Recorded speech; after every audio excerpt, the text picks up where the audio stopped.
Dear students of English literature, we welcome you in our lecture 3 English version lecture, in which we have a series figures of speech or poetic devices, and the topic in this series is personification and apostrophe figures of speech. Today we will discuss personification and apostrophe in this lecture. In previous lectures we have already discussed simile, oxymoron and metaphor. Students, today before we go through personification and apostrophe figures of speech, let's understand what is the importance of figures of speech in any language. There may be any language. In any language, beautification is considered to be very important, and figures of speech beautify every language according to their rules. You say a figure of speech is a word or a phrase that possesses a separate meaning from its literal definition. I mean to say, any word or phrase that is used to beautify or embellish any language is called figure of speech. It beautifies the language.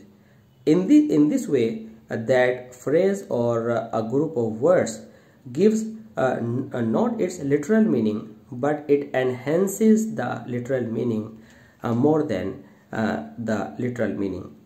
Students, we can say this is a wealth in a literature to embellish language. These literary devices, these poetic devices or figures of speech are literary tools to adorn any language. In other words, you can understand figures of speech or poetic devices in this way. It is a verbal ornamentation, means through the art of presenting words, you adorn the language and you make any language pleasing and very effective. A figure of speech or rhetorical figure is an intentional deviation from ordinary language.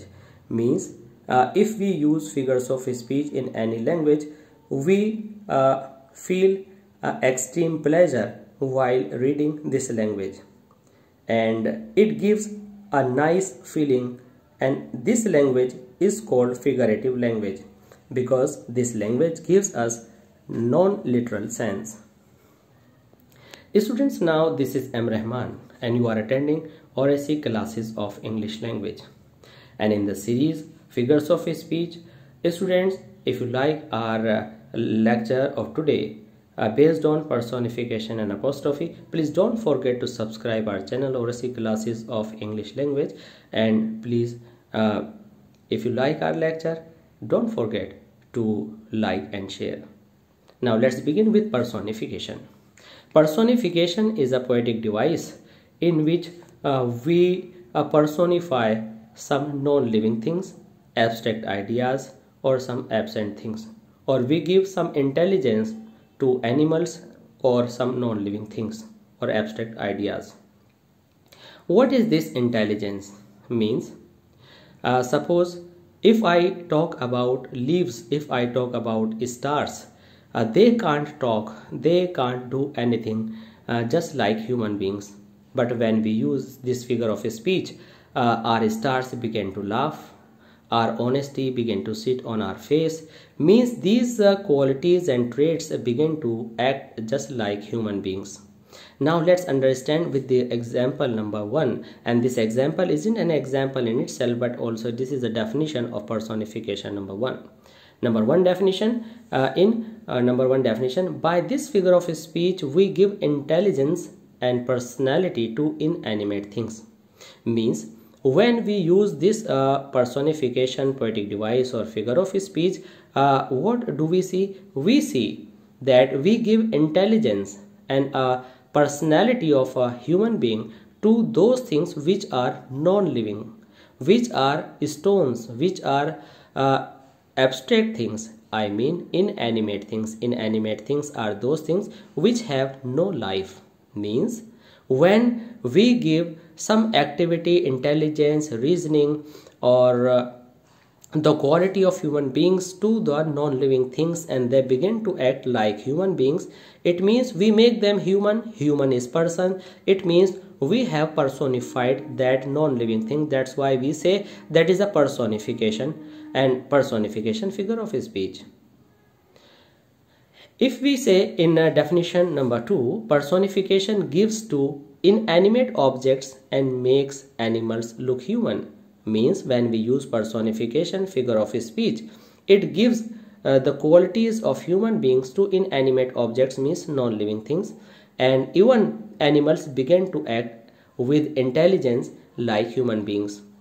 You see, you can say, sir, animals are living beings, so there is no personification figure of speech, but the main thing is animals don't have intelligence, but we give intelligence and they give to, and they start responding to human beings as living beings, not only living beings, but I think I should say human beings. Then we say there is personification. In definition number 3, personification is the figure of speech in which lifeless objects and abstract ideas are thought of as living beings. Personification is a figure of speech in which lifeless objects, means the things that has no life, and abstract ideas and thoughts and things are those things just like honesty, anxiety, that can't be judged, that can't be that can't be seen with the help of eyes, and we give them the quality of human beings and they begin to act like men and women. Then we can say personification is a figure of speech in which lifeless objects and abstract ideas are thought of as living beings, means we make them person, means we personify them. We personify them means we give the character traits and qualities of person to non-living things. In this way we personify them, and there is personification figure of speech. Let's see through definition number 4. Personification is an attribution of a personal nature or human characteristics to something non-human. Means when we attribute, we give some personal nature, it means nature of a person, human characteristics means characteristics of human being, to something that is lifeless, that represents an abstract quality like honesty, like anxiety, and we think them as human beings and we consider them in human form. It means when these non-living things begin to act as a person, and they do everything like a person, it is called personification. So far as learning of a definition is concerned, I would like to prefer a definition number 3 to learn. And in some state boards, definition is asked in the examination, and I think you must learn definition number 3. All the definitions are right, but definition 3 is clear and easy. So you go through definition number 3 and you can choose any 2 of different examples from the series of examples given here. Let's begin with the example number 1. Love is blind. Love is blind means love is supposed to be human being, and this human being is without eyes, but love doesn't have any body, but we have personified love. That's why there is personification figure of speech, because I consider love as a person. Let not ambition mock their useful toil. Now here students, let not ambition mock their useful toil. What is toil? Toil is hard work. Let not ambition. Here Thomas Gray in his poem From Analogy written in Country Churchyard, ambition is taken as ambitious people. So ambition is an abstract thought and it is considered as a living being that is going to give response. Let not ambition mock their useful toil, and the poet says the ambitious people should not laugh at the working of our forefathers. So in this line, personification figure of speech is applied because ambition is personified here. In example number 3, the stars danced playfully in the moonlit night. Stars dancing means stars are acting like human beings. That's why here personification figure of speech is used beautifully. Opportunity knocks at the door but once. Opportunity is knocking just like human being at the door. On the other hand, opportunity is an abstract thought. It is a non-living thought. There is no life in there is no life in it, and it is knocking. So opportunity is personified here. That's why personification is used here. Now let's begin apostrophe figure of speech. What is apostrophe? When we reach up to apostrophe, we pass through personification. I mean to say, when you address some non-living thing, first you consider it as a living thing, and then you start addressing that thing. We'll discuss. Before we discuss, let's go through the first definition. In this figure of speech, an object or an idea or someone who doesn't exist is addressed as if it were a living being. Means in this figure of speech, an object or idea, you see, it is similar to the definition of personification. Object or idea that is not living thing, and who doesn't exist means who is not present on the moment at the time of speaking, doesn't exist, but we address it as it were living beings. It were means were shows that it is mere imagination, and we address those things as they are going to respond us. So first we personify the non-living things, and after personifying them we address them, we call for them, and when we address them, thinking as they are going to respond us is called apostrophe figure of speech. In definition number 2, let's understand what's apostrophe. An apostrophe is a direct address to the dead, to the absent, or to a personified object or an idea. This definition is very simple and clear. Students must learn this definition if you are going to write an examination. An apostrophe is a direct address to those which are non-living, means to the dead. Dead means who passed away. To the absent means who is not present, and to a personified object or idea means any object or idea that I have considered or we have considered as living beings. And then we start calling them and we address them, we call for them. That is apostrophe. In definition number 3, in apostrophe, the speaker directly addresses an absent or dead person, an abstract quality, or something non-human, means that is not living, as if it were present or capable of responding. Means in this figure of a speech, we talk to the non-living things, maybe a dead person, maybe an absent thing, maybe an absent person, maybe an abstract quality, or anything non-human, and we think that they are going to respond to us if they were present. Means considering those non-living things as living beings, we address them just as they were to respond us quickly like human beings. Then there is an apostrophe figure of speech. I think you have understood very well.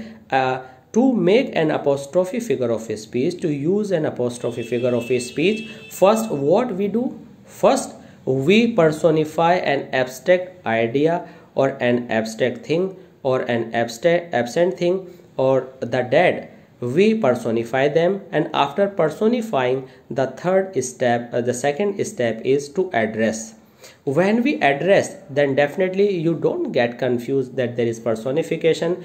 If with personification you have an address to non-living things, there is apostrophe figure of speech. Now we'll understand all this through our examples. Our first example is life. I know not what thou art. It means the poet is addressing life as it were a living thing, as it were a living being or a person, as he is thinking as if the life were going to answer you. I am using were with life because I am taking it in imagination. Life, I know not what thou art. It means life is an abstract idea. I have written so many things: abstract idea, abstract thought, absent person, dead, and abstract quality, and all these examples are based on each. Now let's go through example number two. O Julius Caesar, thou art mighty yet. Now, O Julius Caesar here at this time, that is an emperor of a place, is addressed after his death. Julius Caesar, and he is addressed by his enemies after assassinating him, and they are afraid of being killed by his spirit. So they say, Julius Caesar, thou art mighty yet, means, hey Julius Caesar, you are still powerful even after your death. Means Julius Caesar is dead, and you have seen this in your definition, addressed to the dead. And you see here, Julius Caesar is addressed even after his death. Julius Caesar, you are powerful even after your death. So here is apostrophe. What is the mark of apostrophe? The mark of apostrophe is the sign of exclamation or comma. When we address somebody, when we address something, we use comma or mark of exclamation. In example number 3, O world, O life, O time, on whose steps I climb. These two lines are the two lines of the beginning of the swan song written by P.B. Shelley. P.B. Shelley wrote this poem and then he died.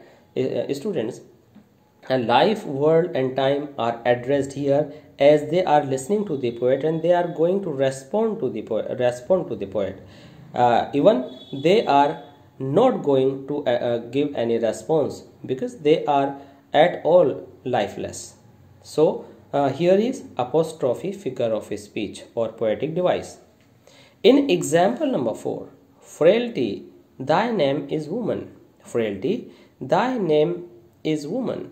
Frailty means weakness. Thy name is woman. Shakespeare in one of the plays says, hey weakness, your name is woman. Means weakness. Weakness means the quality, you see abstract quality of some person is being addressed, thinking as it were a living being or a living person. So it is used here with the mark of exclamation, just as a person is calling this living being, but actually it is not living being, it's an abstract thought or quality. And first we have personified it, then we address it, and because of this address we say here is an apostrophe, figure of speech used beautifully. So students, I hope you have gone through this lecture very well and you have got everything, and this lecture will prove to be very useful for you. And if you like our lecture, please don't forget to like and share, and please to keep on watching RSC classes of English language, please subscribe our channel and please press the bell icon so that you may have all the notifications of those lectures which are very useful for us in future. So please keep on watching RSC classes of English language. Thanks for being with us and thanks for watching our lectures. Thanks a lot.